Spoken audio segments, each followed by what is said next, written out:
This is Sporting Life. Well, welcome along to this week's Sporting Life Racing podcast. I'm Matt Brocklebank, and in the company of the usual gang, I don't need to introduce this lot by now, I don't think, we're going to have a sneak peek at what's to come as flat racing returns in Doncaster on Saturday and Sunday. But before all that, over the next 50 minutes or so, I'm going to be optimistic, we'll be reflecting on the Cheltenham Festival. We're billing this episode Restyle Wednesday, as we'll be looking at things we might like to change, things we learned from last week, and also elements that have caught us by surprise. But above all, the house style, gentlemen, is to keep things brief. Ed, you were at the heart of it all throughout last week on the ITV podium. How would you like to sum up the 2024 festival? Gosh, I'll try and be brief. As you say, I think people are probably absolutely sick to death of it. But I'll give you my thoughts. I watched all of it back, actually, through yesterday. Us and Racing TV, and it brought back some great memories. There was some great stuff in there, some really good stories. I don't think anyone can say, Matt, that it was a vintage Cheltenham Festival. It wasn't a vintage Cheltenham Festival, but it wasn't a bad one either. I hope I got the tone right. You know, in TV, on live TV, you get one hit, and Tuesday was okay. Wednesday, maybe I was a bit too downbeat on it. It was a slow burner of a meeting. I think everyone would agree with that. But if you were there on Thursday and Friday, Matt, I defy anyone who didn't have a brilliant time. Honestly, that was proper Cheltenham. The Raws were back. Those were two really good days. And anyone who was there would probably be wondering what the problem is. But changes, I don't think anyone would deny, changes do need to be made. My priority list, probably the race program, costs, travel. I'd probably have William Derby on speed dial, I think, for some of those. However, all of us need to be careful. I really believe we need to be very, very careful, Matt, for a number of reasons, really. There's so much negativity around, and the post-mortems that are going on and so on and so forth are going to put people off going, and we don't need to put people off going. People seem to be queuing up to have a pop at the festival, and I find that bizarre. I'm not quite sure why. We've touched on it a couple of times recently. For some reason, it's been fashionable in the last couple of years to knock Cheltenham. And make no mistake, the festival remains an absolute gem for racing. And I don't think we can afford to do that. And I even told Kevin Blake this week, who's been a busy man, that I wish some of his energy he could divert, if you like, to answering why fewer people watch some of the big flat race meetings. You know, you could argue that British Classics have got far bigger problems than the Cheltenham Festival's got. But Cheltenham and the Jockey Club do need to act before it's too late. And I can only imagine that all this angst, if you like, and the criticism comes because people love the Cheltenham Festival so much. It is so popular. And I'll finish with two positives, if you like, Max. That is my style. One, this time around, I am pretty confident that the Jockey Club are listening. And listening in the day of outrage on social media, listening is just so important. Openness and clarity of who is going to make decisions moving forward is also very important and will go a long way, I think. I do have a lot of faith in Nevin Truesdale. I like what he said in recent days on a number of media outlets, because I think the Jockey Club do realise that Cheltenham's not just a money-making machine anymore. They can't keep expanding it, and its popularity isn't untouchable. It really isn't anymore. And just acknowledging that it could be better, I think will go a very long way. And secondly, and finally, just bear in mind that 1 in 4 people watching TV in the UK on Friday, 1 in 4 people were watching the Cheltenham Festival.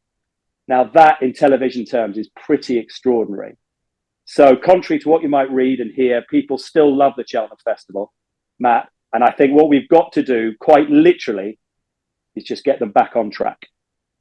Well, we'll have a good go here, Ed, because of all that doom and gloom. I think that's the reason why we're looking to brighten the place up a little bit on the podcast this week. And I am going to be kicking off with one thing from each of you that we loved at this year's Cheltenham Festival. David Johnson, I will let you take it away, and it can't be hot takes from Grand National winning trainers on how to fix the problems. It certainly isn't, no. I mean, I thought there was a few things you could pick out. You know, the Skelton Group 1 breakthrough was pretty good, the drama of the Albert Bartlett, but what I liked most, I think, was the Gold Cup and everything that brought. Obviously, ideally, we would have had Shishkin there, but bar his absence, pretty much all the horses that we would have expected or wanted to be there were. And it just served up exactly what the Gold Cup should be.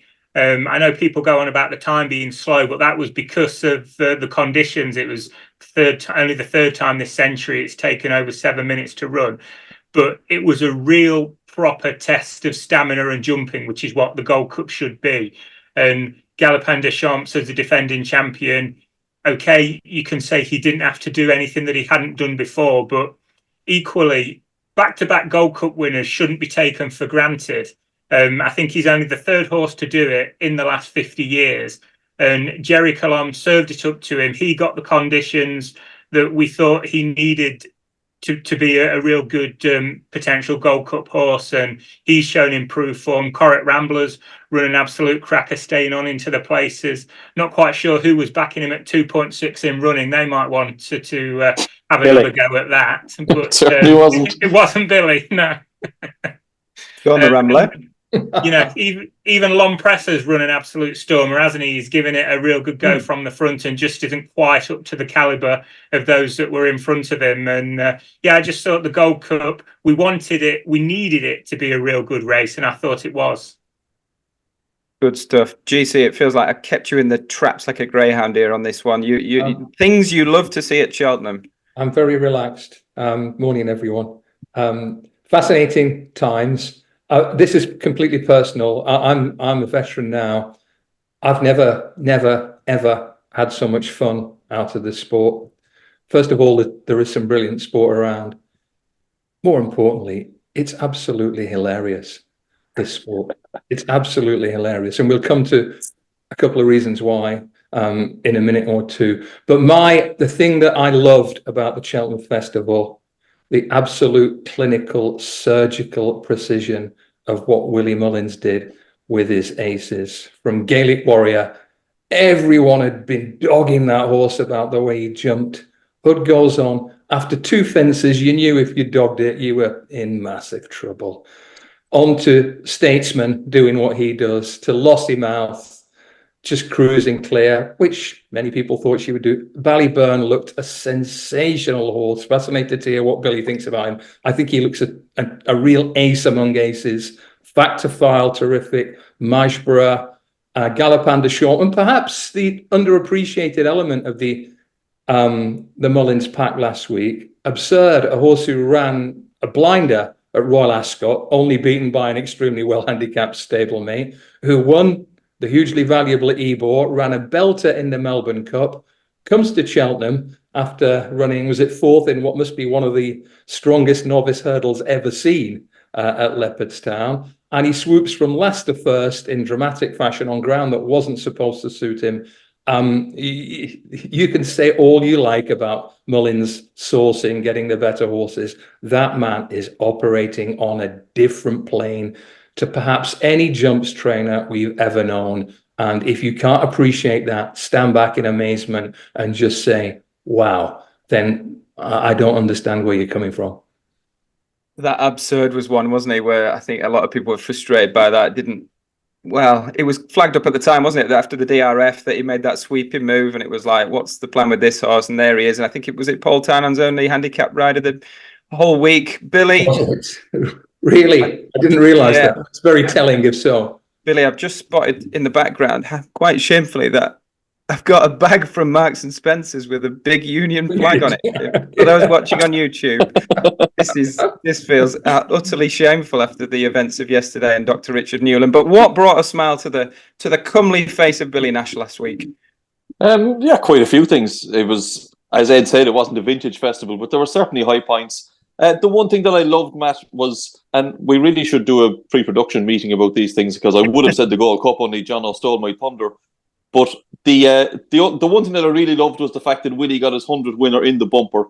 I thought it was so fitting. I mean, if you wanted to write a script, that was the race for him to do it in. That's the race he's kind of synonymous with at Cheltenham. He's won it 13 times. And the fact that he won it this year to bring up the 100 winner with Patrick in the saddle, I thought that was just, you literally couldn't write the script for that sort of stuff. So delighted that happened. as GC said, he did a fantastic week. I thought the quality of the racing, okay, we were missing a few stars, but you don't really think about that on the day. There was still some fantastic racing. So I think all things considered, it was it was well up there as a really good festival. Maybe not a fantastic one, but still a really good one. There was certainly a few smug faces in the office when Patrick Mullins won it on the Munir and Suede horse with the Sporting Life logo branded across on the newspapers the next morning. A good piece of placement. Ed, you've already touched on obviously a couple of key points, but what did you really stood out for you? What did you enjoy the most in the moment? Oh, there was so much I enjoyed about it. What were there more of? Mentions of GC's Mullins stat, how deadly he was with the big guns, or messages to the Sporting Life tipsters? Because you were banging in winners, Matt. We move on from that one. Yeah, there was one winner, Ed. There was one winner. The GC stat, I kept reading it everywhere and having a chuckle. I gave you a name, GC. I plundered it. Absolutely plundered it. It was a belter. It would be at 6-4 or shorter. It would be now 14 out of 14, but for Galopan and El Fabiolo. Shame on Fabiolo. And nobody's telling me that El Fabiolo wouldn't have beaten the great captain last week. The two moments that really made me smile, if I'm honest, involved horses and people, Matt. The big smash up that I built up between Mullins and Elliot in the Mayor's Novice. Wasn't it brilliant to see Jeremy Scott winning that? That got an almighty roar. I stayed back to watch that, really enjoyed it. And then Fiona Needham leading in herself. She was the groom as well as the trainer, as well as a winning jockey in the race in the Fox Hunters, was just magic. That got a bigger roar. Got a bigger roar than Ballyburn and Factor Fowl put together, I think. It was a lovely moment. I've never seen a person visibly crackle with excitement more than Fiona Needham about that horse. It's spectacular, isn't it? It was fabulous. Really, that was really superb. Good. I won't chip in on all of these, but one thing I absolutely loved. I loved the some of those pre and post race interviews, which are always so strong on racing TV as well. Thanks to, in the main, to Lydia Hislop, and I particularly loved when it was JJ Slevin who stuck to his guns post race with that lark in the morning, and where the apparent improvement had come from. I couldn't find the exact quote this morning, and shame on me for that, GC, but it went along the lines of, we thought it'd improve for some nice spring ground. Slevin then referred to the fact that he'd had a ride round on Colonel Mustard in the Champion and felt the ground wasn't as bad as feared. And then he added that he'd found some better ground on the wide outside of the Boodles. JJ, it was bottomless, pal. The horse was just too well handicapped, wasn't it, to make any blind bit of difference? Shouldn't it be okay to say that sometimes? I mean, it just looks suspicious if you have a line and then you stick with it regardless. Anyway, like you say, I found that absolutely hilarious. Let's frame things a little bit differently, rather than sort of airing frustrations and really like offering no solid solutions. But I would like to hear what you'd all look to change with the festival, no matter how big or small. What can we offer up? What sort of tweaks can we make to improve things for the better in future? David, I'll kick off with you again. Yeah, so there's a few things I think you could do with the running order on the Tuesday. It's got that opening day of Royal Ascot feel to me, whereas it's heavily loaded towards the top races, and then you get after the Champion Hurdle and there's a little bit of a so what feel to it. So I'd be looking to bring back a novice handicap chase, maybe put that second and scrap the National Hunt chase, because the changes that have been made that needed to be made for the reasons that were made at the time, fair enough, but it's just turned the race into something of a real bore fest, I think was the words that Graham North used in his column, and it's hard to disagree with that. And so I'd sort of do little things like that. And I think you've also got to look at the domination of the novices in the handicaps this year and start asking the question whether we can start stopping having novices in the handicaps. It'll have two benefits, I think. It'll make the handicaps themselves more competitive for horses that don't need to basically be campaigned like Langadan to have a chance in them against these novices. The first four in the Grand Annual were novices. The first four in the Martin Pipe were. Two of the first three in the Ultima were, and obviously Absurd, who won the county, was a novice. So there's a clear theme there that novices that aren't quite good enough to run in the very best races, or they're running in these handicaps because so many of the leading stables have got such big, that they're so they've got so many horses that they're spreading them apart as they are. So that's something that I'd look to do. And equally, what do you do about a crowd on Wednesday that goes from 64,000 down to 46,000? Cheltenham, they need to be looking to get in touch with those people that were there 2 years ago, ask them why they weren't this year and what on earth we can do to make you come back. Yeah, very good point. My only counter to the handicap piece would be that I think certainly at least 3 of the handicaps didn't fill already, did they? So you'd be looking at, you take out all those novices, you'd be looking at potentially embarrassingly small field. You know, you'd be looking at 10 runner handicaps at the festival, which would be another issue entirely. Billy, as you say, we probably should have had a pre-show chat, but I will come to you. If you can chalk off anything fresh that you'd like to tweak, then fire away. Yeah, I'd have 2 ideas, Matt, I suppose, and I would certainly agree with DJ about the National Hunt Chase. I think the National Hunt Chase has had its day. Certainly since they tweaked the rules, it's not the same race. It's now, you know, it takes away from the other novice races, I think. So, like, for example, last weekend, if you didn't have the National Hunt Chase, you'd have the likes of Corbett's Cross and Embassy Gardens would go on a Brown Advisory. Both of them would have been deserving of their place in a Brown Advisory. The other horses would then probably filter into the handicaps, into a Kim Muir or an Ultima, for example. So I think the National Hunt Chase has, you know, its time its days are numbered, basically. The other thing I would do, Matt, looking at the Martin Pipe on Friday, the Martin Pipe is, as things stand, is for conditional jockeys, which I think is a great thing. But why not also restrict it by trainer? So why not have the Martin Pipe for trainers that, let's say, train less than 50 horses or trained less than 30 winners last year? That gives the smaller guy a chance. You know, these smaller yards, it gives them an opportunity to showcase their talents. It also means that the likes of Willie Mullins, the likes of Gordon Elliot, who have all these really good novice horses, will have to find another race to run them in. They'll have to run them in a Coral Cup, or they'll have to run them in one of the novice races, which might also beef up those races. So I think that's something that should be looked at. You know, it's just a suggestion, but I think it's something that could work. The interesting idea. Yeah, I like the sound of that. It might have to be, yeah, the winners thing would maybe make sense, just to get rid of, like you say, those absolute top trainers out of the race entirely, give everyone a squeak at the end. GC, anything to throw into the mix here? Yeah, I'll keep it brief. I think the answers are staring them in the face. First of all, I agree with Ed. There aren't too many dramatic changes need making to have radical positive spin-off effects on other races. You change one, you help that. In doing so, you help another. For example, NHS Chase Goals. That's highly likely to help the Brown Advisory.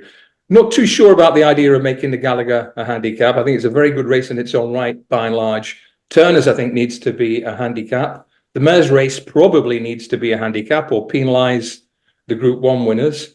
I think there's bags of potential for a novices handicap chase to come back, as David said, and perhaps a novices handicap hurdle. And I do think that what Cheltenham need to do straight away is what they did 2 years ago when they fancied a 5th day. They conducted extensive research with their members, people who'd been racing, etc. They need to do that with the members, people who go racing, ITV viewers, racing TV viewers, passionate fans of the sport, and see what answers they get. But I don't think it's super complicated. I think 3 or 4 notable changes will have very positive effects for the competitiveness of the week as a whole, which is paramount, and as a subplot, perhaps helping the plucky Brits snag another race or 2. Ed, I know work will start almost immediately on this sort of thing, and research will be conducted, but how quickly do you think this sort of thing, if there are even going to be changes as seismic as we're suggesting, how quickly do you think that might be able to come about? They're not seismic. We're talking about removing a race that's been around for a long, long time there. We're talking about potentially changing races into handicaps. And you think this could be done for next year or the following season? I think so, because I agree with GC. I don't think it's seismic. And I think, as I said earlier, the most important thing of the lot is to be seen to be listening for one and to care too. And I've been going on this podcast about racegoer experience for so long now. And I agree totally with the race planning, which I won't get involved in personally, but I want the best horses running in the best races. and changes need to be made. Why I'm passionate about the racegoer experience is being there. I feel like those in hospitality are having an absolute bonanza, and the racegoer is just feeling a little bit unloved at the minute, Matt. And if it had been me on that Wednesday, I'd have been out there in my Wellington boots on breakfast TV, on Good Morning Britain, in the car parks, in my wellies, saying it went wrong yesterday and we're sorry. This is what we're doing. This is how we're going to change it. Don't charge for parking for the rest of the week. Do something PR-wise to win people back. That's what we've got to do. We've got to get the love of the racegoer back. And I've barked on about it for months. A free race card, drinks voucher, just something to show you care about the racegoer will go a very, very long way. The only seismic thing that's happened is the change in the last 5 to 8 years, whereby all the power is concentrated in so few hands and they can split their aces. That's the seismic change. The sensible change now can have a really positive impact within 12 months. The amazing thing within that, GC, is you read Patrick Mullins this morning, it sounds like he wants that and he's within that team. Good point.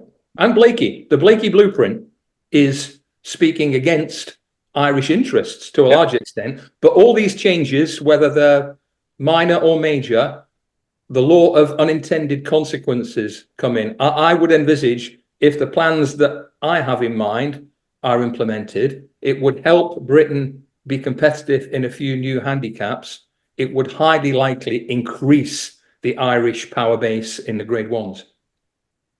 I think we could probably all agree that competition is absolutely paramount, isn't it? On both sides from both sides of the Irish Sea, we do need that competition to make it exciting again. Really ominous to hear Patrick Mullins sort of say they don't get the same kick out of it anymore. But let's move on briefly to surprises, shocks. I know we didn't have many big prize winners, certainly over the first couple of days, but what was the most surprising element of this year's festival for you, Billy? The most surprising thing for me, Matt, if somebody had told me at the beginning of, was it Wednesday or Thursday, that the Irish wouldn't win the Mayor's Novice Hurdle when Dysart Enos was out of it, then I would have probably laughed in your face. I was absolutely shocked to see that we didn't win it. And I think it's the one race of the week that both Jack Kennedy and Paul Townend would like to get back, because I'm pretty sure they rode to beat each other and more or less ignored Golden Ace, who's a very good mare in her own right. And she was a deserving winner on the day. But I think if you run that race again, there's no way that Paul and Jack would let it unfold the way that it unfolded. Billy, I was going to mention that in the Gordon Elliot section, which we'll come to later. But I agree. A filly who's absolutely proven out on the sharp end, over 2.5 miles. They got the slowest pace of the week in any race over hurdles. They were all on the bridle coming into the straight, and he's taking pulls and looking around on a filly who's, I think, a high-class stayer. That is massively one that got away for Elliot and Kennedy, I think. Getting away as well, obviously, wasn't she as well? And if you throw in the other horse, Fergal O'Brien's Dysart Enos, she would have been getting the £5 allowance as well. They were both well campaigned. Maybe we'd have had the 1-2, Billy. Yeah. Who knows, Matt? Enos would have been very well suited by the slow pace as well. Because she would have been, sharp, isn't she? Ed, any turn-ups for you? What was the big surprise element of the week? Probably Montmoral, actually. I think the looks on their faces, I don't think they could quite believe it. The only person who was going around pumping his chest was Big Sam. He'd backed it that day, but Montmoral, I think. Was this part of the Gaffer treble, was it? The bookies were really peddling this. Punter have had it right off on the Gaffer treble. I loved that. That was so good and so powerful. Really, it really was. Harry Redknapp. I went to see him after I've interviewed him a million times after matches. I've never seen him as elated. He was visibly shaking, and that just shows you, for all the negativity we're talking about, that's what it can do. The Cheltenham Festival, and Harry was just completely overwhelmed by what had just happened. And Sir Alex Ferguson wasn't too far behind it. That was fantastic for the sport. That was. Allardyce doing his best John Terry impression there, hanging on the side in his full kit. Ryan Robson was in amongst it. They were on. I'm sure they were on. Very nice. David Johnson, what surprised you at Cheltenham?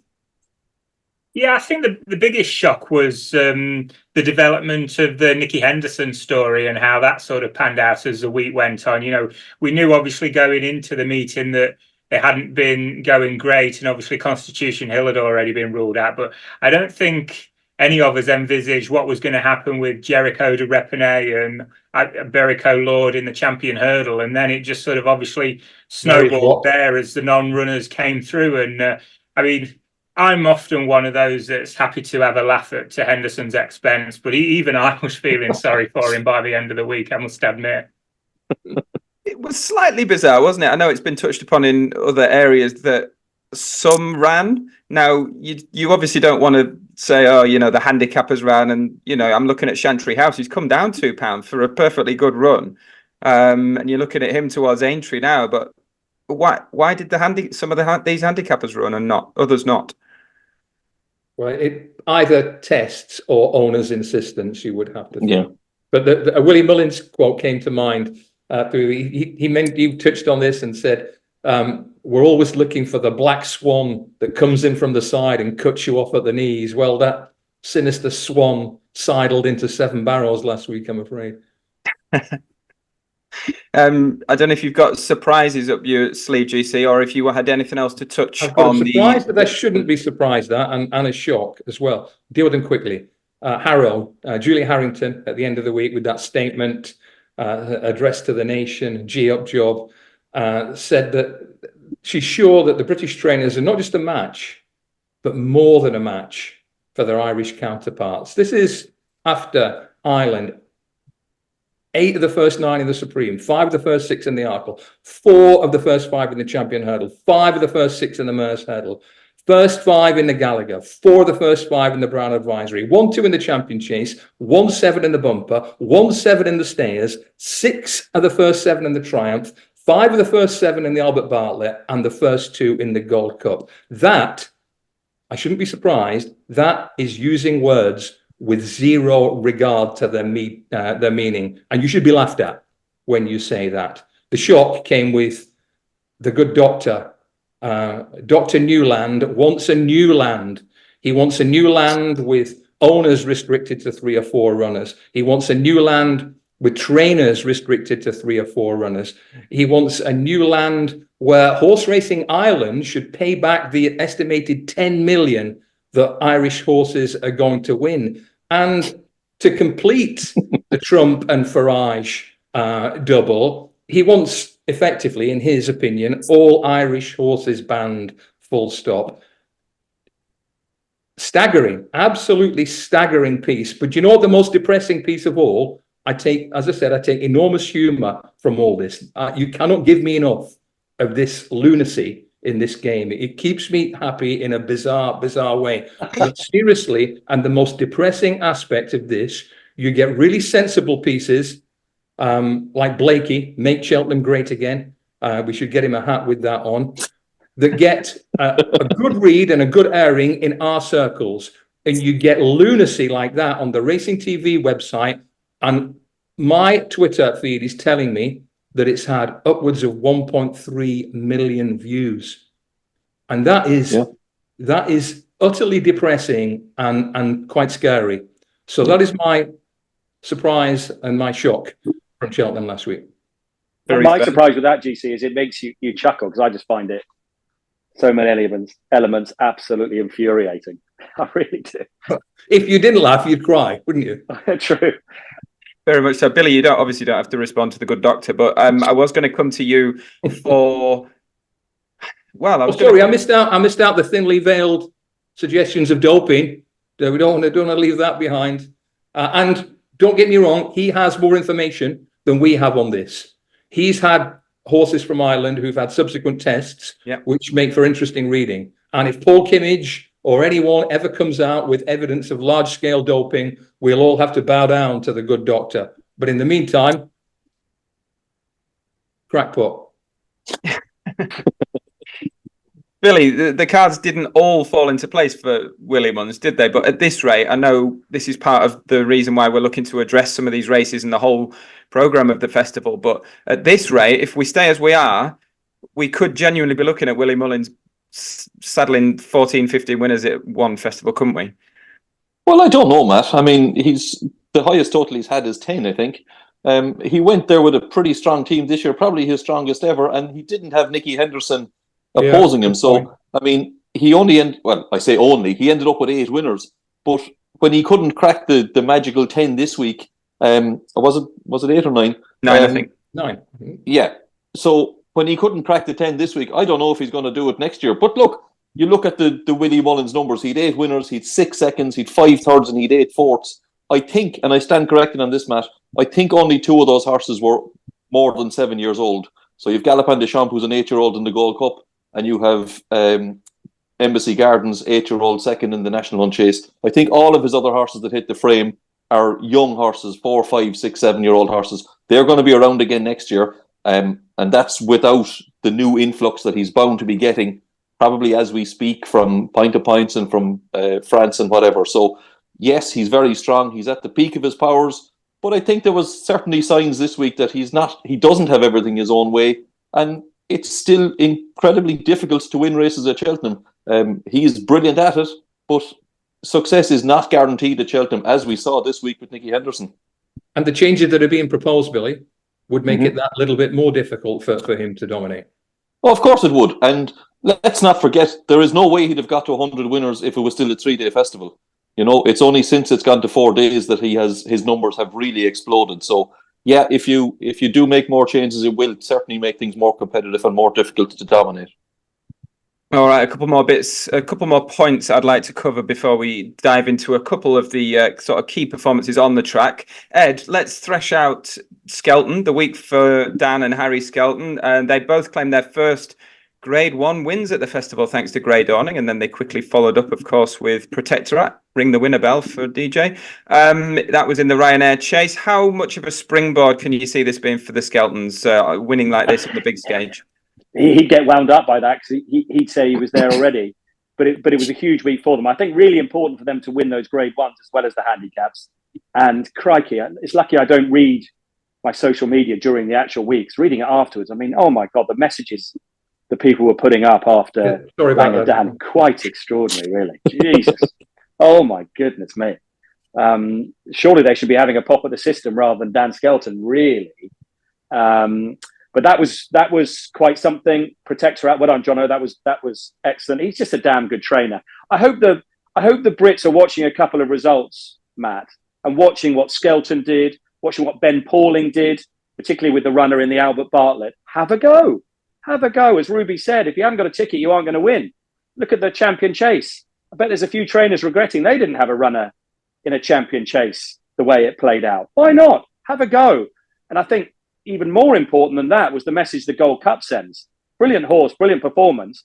But what he proved to me, and AP McCoy said it on TV, he proved that you can run during the season and still win on the biggest stage. I think I was right in saying the first one to do Savills Irish Gold Cup treble. You can do it. You can run during the season and win on the biggest stage. It can be done.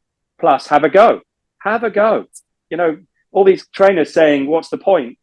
Have a go. It can be done.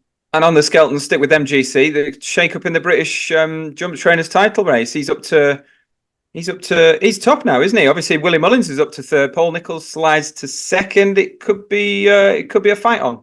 Could be. It's an unusual way to decide a championship, as we know. But good on him. And the thing about Skelton is that I think even if you include Henderson and Nicholls, the number of big handicaps he's snagged over the last few years is highly, highly impressive. So changing the nature of the festival in order to make it more handicap-centric might just play to his strengths, not just the winners. If you look at L'Audacieux and Fevois, both ran screamers in the county hurdle. He went on and won. Did he win 3 handicap hurdles on Saturday, including one really big one at Uttoxeter? So he's got the touch. He knows how to place his horses like that. The really exceptional Grade 1 horses are hard to find. More on Grey Dawning in a minute. I really like that horse. But he's got a very fine touch with getting a handicapper to peak for the right day. The Langer Dan thing isn't for me. It may be a handicapping flaw. It may be a quirk that the horse is a genuine spring horse, but I find it really tough to really celebrate wins like that myself.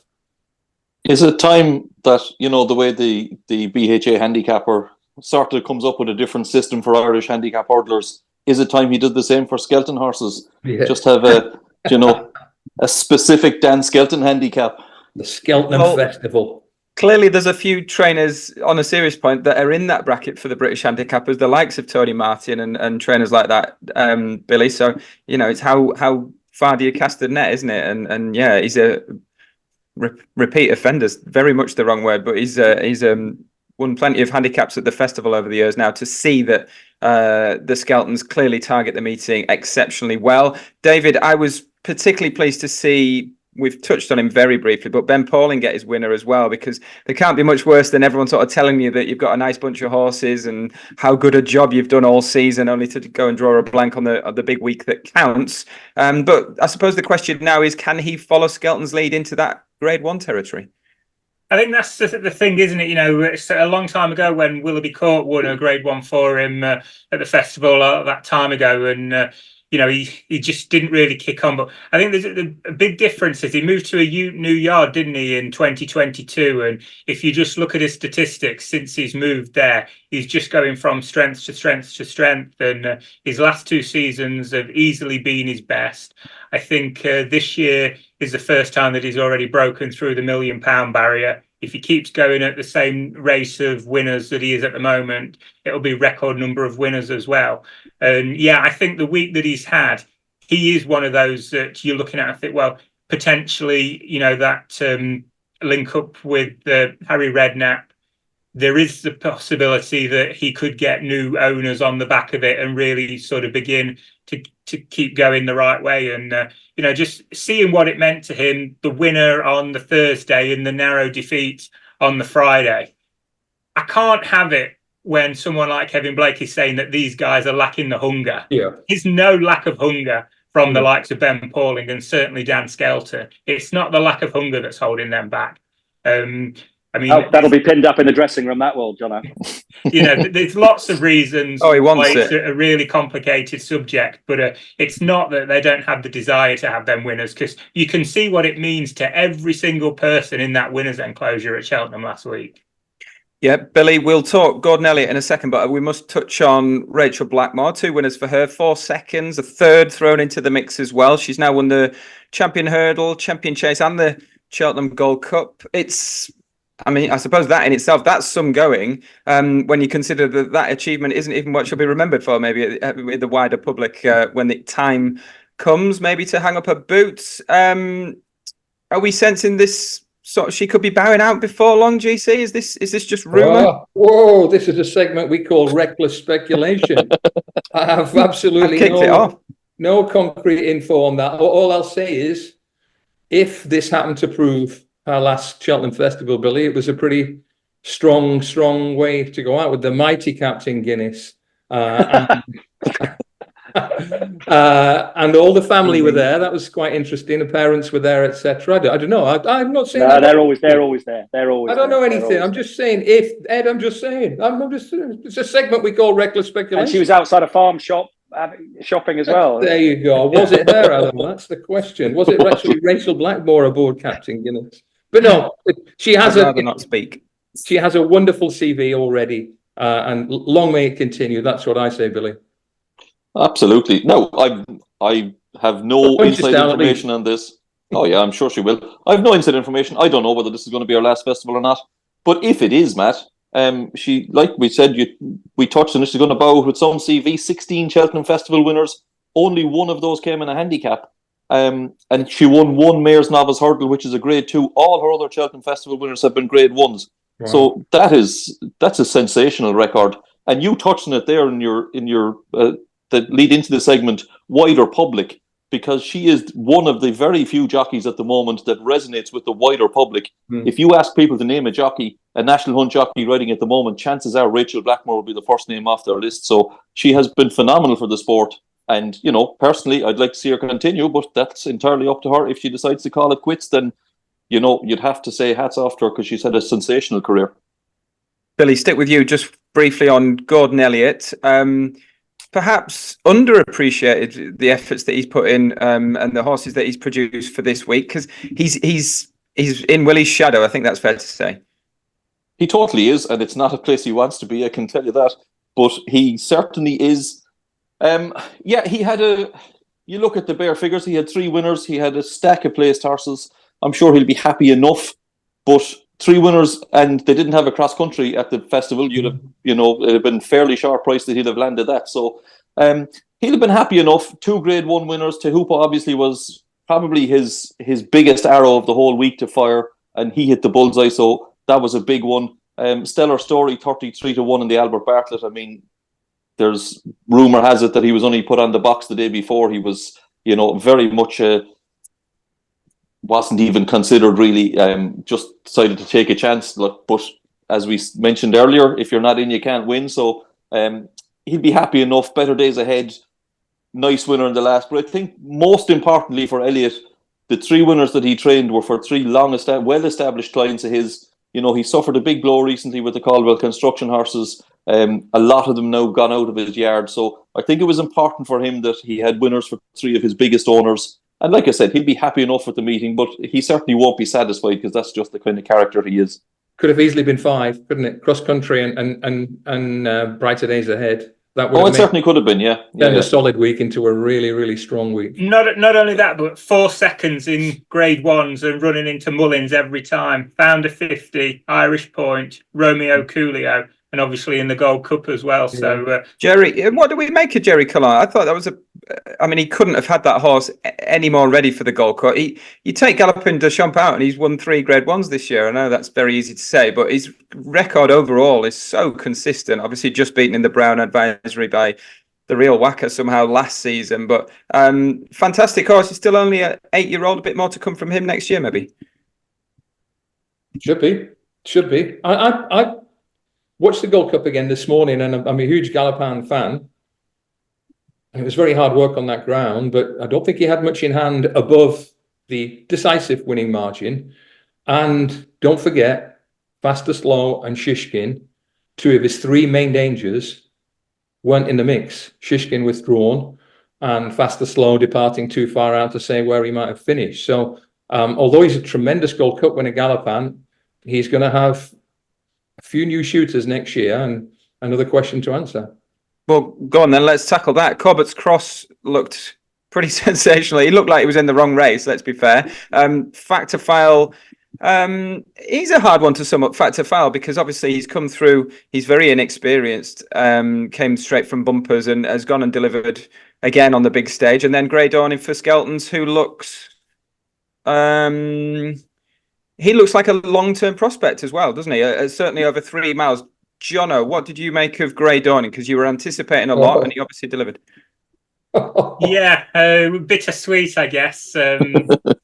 Obviously lots of people know that I fancied him for the 3 miler, and I think he'd have really put it up to Factor File. And I think we were saying on the running order, which one do you think is the most likely to make it at Grade 1 level? Well, the Betfair Chase already looks there for his taking next year, doesn't it? It's a real obvious stepping stone for him. I think Skelton's already talking about going back up to 3 miles with him at Aintree. And he's just got that profile to really sort of be one of those horses that, he's bold jumping, he's grey, he's everything that you like to see, and could really sort of take us to the front pages, hopefully, as well as the back pages. Yeah, I think he's going to be a real fan favourite if he stays healthy, Grey Dawning. Just to flesh out the time form ratings of those big novice chase winners, Gaelic Warrior, 167 plus, and he just piled it on from the last. He was only asked to race from the last fence and put 9-10 lengths on them. Corbett's Cross, 157 plus. Factor File, 164p. Grey Dawning 162p, but they're all excellent prospects. But I think from a fun and sort of charisma point of view, if that Grey Dawning stays healthy and runs in plenty of good races, he'll become quite a favourite with the racing and the sport. I think he already, that for me being there, had the biggest buzz around it, that race.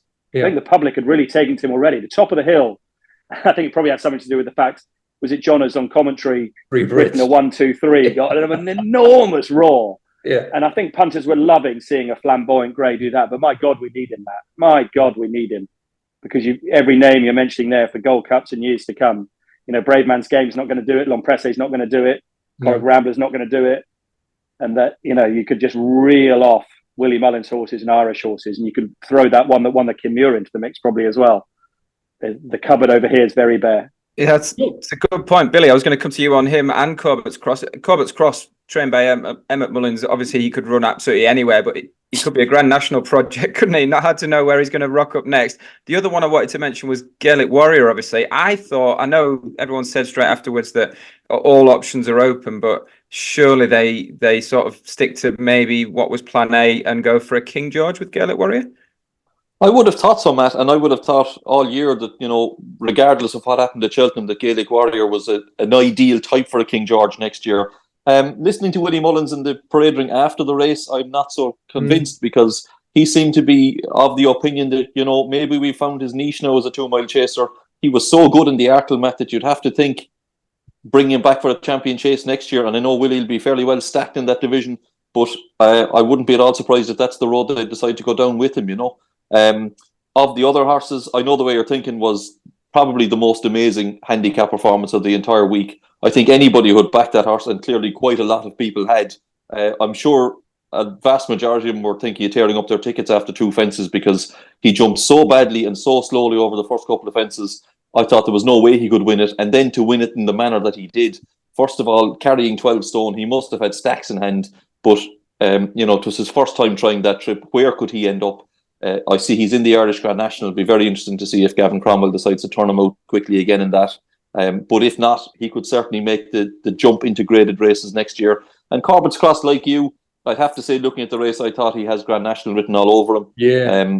Whether they decide to do that with him or not, his form probably needs to improve a bit if he's going to challenge horses in open grade ones next year.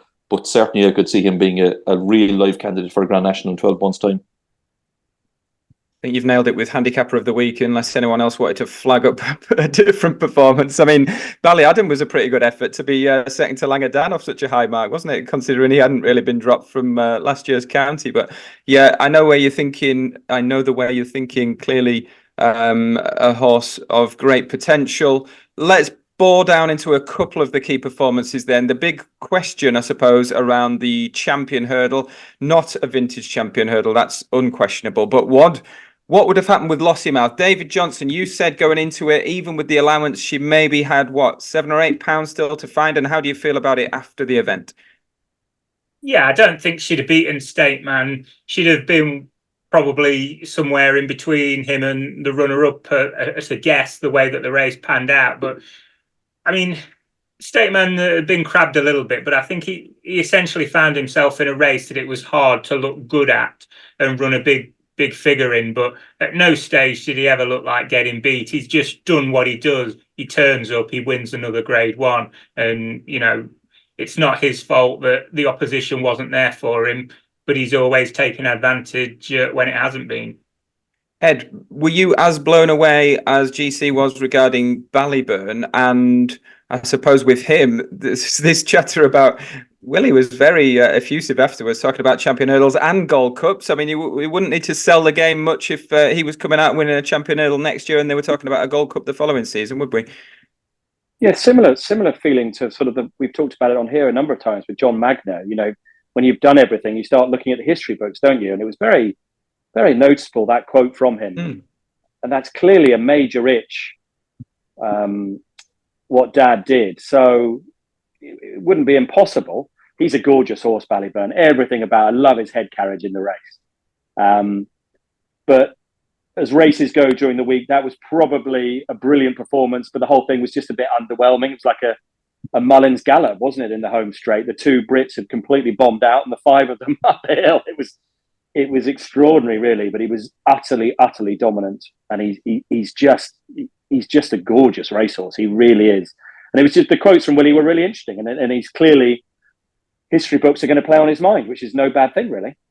There's been a few horses from this race that have recently been hailed as a second coming that haven't necessarily gone on and really thrived in open companies. I mean, even in Pere Pass last year, Bob Ollinger, obviously, and remembering back to the mighty or not quite so mighty Sam Crow, who, we saw at this year's festival in the Hunter Chase. And that was the biggest and strangest thing about the festival for me, DJ, was those Irish bankers on a Wednesday, going all the way back to Isterbrack, Sam Crow a few years ago. My God, the roar they got. It was absolutely a sensation. I thought that was going to happen this time around, but it was deeply underwhelming. The gaps on the steppings where I stand when Ballyburn came in, I couldn't believe it. It was very subdued, which surprised me.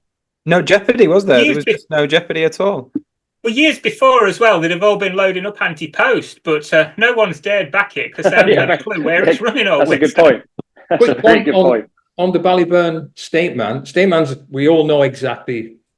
It is admirable horse, Stateman. I don't think he's ever hit the 170 barrier on time form. He's 167. Ballyburn is 162p already after a handful of novice hurdler runs.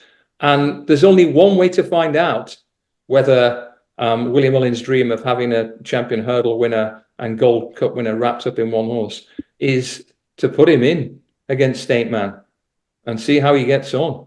And that has to be a viable possibility for the first few months of next winter, because with a rating of 162p, not off the bridle on his last 3 runs, not off the bridle, that horse Ballyburn deserves his chance to show that dream might be a little bit more than a dream. I suppose people weren't expecting it this Christmas, were they, with Imperial Pass and Stateman? But it did happen. Obviously, after the comeback runs, they were kept apart for their first run back. Yeah, the depth means, and he's not been scared of it already, Willie, of running the really good ones against each other. But as the Mullins pond gets deeper, the prospect of the stars having to bang heads a bit more often is very, very real. We need that in that division. We also obviously need a fully fit Constitution Hill, and perhaps I suppose Sergino, he's not going to go chasing as a 5-year-old, is he? We'd love to see him in the mix somewhere along the line early next season. Or at Aintree. Yeah. See what he can do there. Speaking of Aintree, have we got anything that is absolutely certain to win at Aintree that we might have seen at Cheltenham last week? Can I kick off? Straws with Master Chewy and Arctic Brazil. We must let Billy go first here, because I have a feeling that, and I don't want to step on Billy's toes for a second time in this podcast. So, because we tend to think along quite similar lines, I'm thinking of a filly, Billy. But if you're thinking of the same one, no, I'm not. Oh, go on then. Now, I don't know whether he's going to go to Aintree or not, Matt. And his performance went kind of under the radar because Ballyburn was so good in that novice hurdle. Jimmy Desai, who finished second, I wouldn't be at all surprised if Willie decides to send him to Aintree. I thought that was a huge performance from a horse that had run in much lesser grade, like in much lesser company. He was sent off 66-1. He ran a massive race. I'm not sure he'll bring him back to Punchestown, but I could see him going to Aintree, and if he does, I think he might get his chance in a Grade 1 over there. That was the one that was odds on to be Asian Master first time out, which obviously caused a bit of a shock when he beat him. You weren't thinking Magical Zoe, were you, GC? No, I'm thinking, is it Zender or Zenta, Billy, the filly who ran well in the Triumph Hurdle for Willie last year and then went on to Aintree and won the Grade 1? She called Zenta. Yes. Zenta, yeah. For Zenta, read Carjesi, who ran a screamer in the Triumph Hurdle. Yes, Sergino was absent. I've no doubt Majbra's a pretty good horse, and she travelled extremely well. That's the hallmark of her performances. She's a really, really sweet, easy goer. She'd be very well suited by Aintree. Bar Sergino, the British juveniles look very, very beatable. Willie's going to have to split up all those juveniles, and Aintree looks a perfect fit for her. My ideal scenario would be if she comes to Aintree for the Grade 1 juvenile hurdle and Sergino does as well, and she might be a bit of value against Sergino. Anyway, Carjesi for me. Ed, for the big race itself, are we missing an obvious one? I'm just reading there. Obviously, we're recording on Wednesday. Correct Rombler's £3 well in after that run. I thought he had quite a hard race. He looked knackered. Mm-hmm. Yeah. Knackered. He ran such a brilliant race, but you're used to seeing him flying late. He was absolute. I mean, Lomprese's making ground on him up the hill. Yeah, he was. The old out head on his was feet. starting to go up as well late on, Ed, wasn't it? The old head, big time, yeah. Which hasn't stopped him in the past. But listen, he's got whatever it is, 3.5 weeks, but that was a hard race. Jeez, he's such an admirable horse, but that was a really hard race. I wouldn't be touching him at those prices, whatever he is. 6-1. The one I take out in the meeting, I hit the bar a couple of times. Shambali Kid and Life in the Park. Life in the Park. I'd love to see him running that 3-mile handicap chase on better ground. He was a huge price on the day because I think they thought the ground had gone against him, and he was flying late. I'd love to see him over a longer trip on better ground. That was in the plate, wasn't it? That was in the plate because I think he wants to probably go up, and I'm thinking maybe Arctic Brazil drops back for the Red Rum, which Henry de Bromhead has won in the past as well. Good David, shout. Did I miss you, David? Was there an eye catcher for you for Aintree? Nothing that stood out in particular. Obviously, nothing from Aintree's running in the Lincoln, so nothing. Yeah. Nothing from DJ. Nothing from Cheltenham's running the Lincolns. You've stolen my link. Yeah, on to the weekend. Unless there was anything that burning desire to get off your chest after Cheltenham 2024, I would love to draw a line. It's funny, isn't it, looking back at it like this? It was such a good week. Yeah. But the bags under our eyes suggest that we need to draw a line under it right now and look ahead to the spring. I don't know if we're definitely looking at soft ground, aren't we, David, for Doncaster on Saturday? Soft already, changeable forecast. What can we expect to see on Lincoln Day? They were calling it heavy earlier in the week. I think it's drying out, but I think there's rain forecast today, so the heavy could be going back in. But the big race itself, the one that makes most appeal to me is this Liberty Lane of Carl Burks, who he's just got that profile of a typical Lincoln winner in that he's a lightly raced 4-year-old. We didn't see the best of him last year, and he was a keen goer on occasions, and I think he's just a sort of horse that's going to improve for being gelded, and I'd be really hopeful that he can go very close. I think last year's 1-2 Migration and A While are in there again. Migration's £5 high. A While has managed to get in there off the same mark, but if there is one that's £5 or £6 well in, I'm hoping that it is this Liberty Lane. Can I pick up on that, please? I want to touch on Dr. Richard Newland again very briefly. God. Do we have to? Switching his business Really? largely to the flat. No, listen, I like him. I went down and did a feature for Channel 4 before Pinot de Ray's National, and I backed Pinot de Ray, and I really enjoyed that time. But it just shows that even a highly credentialed, a man of science, a man who's won the Grand National, we can all make a tit of ourselves from time to time. But look away now, the good doctor, because Ireland's going to snag the Lincoln as well. Because Fozzie Stack runs this Chazasme, who travelled like an extremely well handicapped horse in the Irish Lincoln on Monday at the Currabilly. Top on time form, clear top with a penalty, proven 100% fit, straight mile, deep ground. Go on, Chazasme. Will it go again, Billy? I know Fozzie likes to start with a bang, but is it Sounded like it, didn't it? coming over? Yeah, I think he was certainly, listening to him afterwards, he certainly was very keen on the idea of running him. You could see why, as GC said, he went through the race like a horse that's still ahead of his mark, loves soft ground, and Fozzie does always tend to start the season with a bang, so he'll have his horses flying. So, yeah, if he goes there, he'd certainly have a real chance. I was trying to see if a horse has done it before. I don't think any horse has done the Lincoln, both Lincolns in the same year. Sweet Lightning won both, but not in the same year, so it could be a pretty notable achievement if he did manage it. And I saw, just to wrap up the action from day one at the Curragh, I saw Brilliant got her day in the sunshine, and there was 1 or 2 news lines emerging from Ballydoyle as well, Billy, just in case anyone may have missed those. Yeah, I suppose the biggest news line that emerged from Ballydoyle is the fact that Seamus Heffernan is no longer part of the setup there. That brings to an end a very, very long association. I'm pretty sure Seamus Heffernan has been in Ballydoyle pretty much since day one, and we all know the phenomenal amount of success they've had together. So Seamus no longer part of the operation. I believe he's now writing work for basically whoever will have him, but he's certainly going to be writing a fair bit of work for Paddy Toomey, which is an interesting link-up. Paddy Toomey kicked off his year, first runner, first winner, really nice horse called Procrastinate, and he's got a lot of really promising 3-year-olds this year, so it could be a big year for him. The other news from Ballydoyle is that Opera Singer might miss the Newmarket Guineas. She's had a little bit of a setback. And as well, for the first time that I can ever remember, Aidan didn't gallop any horses after racing at the Curragh on the opening day of the season because the ground was so bad. I don't think they wanted him bringing his usual, I don't know, he could bring up to 50 horses to after racing at the Curragh. And it's a pity because, everybody hangs around. You always get a chance to see a proper horse like it. I'm sure he'd have brought the City of Troy and Henry Longfell and all those horses would have galloped after racing. So he's going to have to go elsewhere with them this year.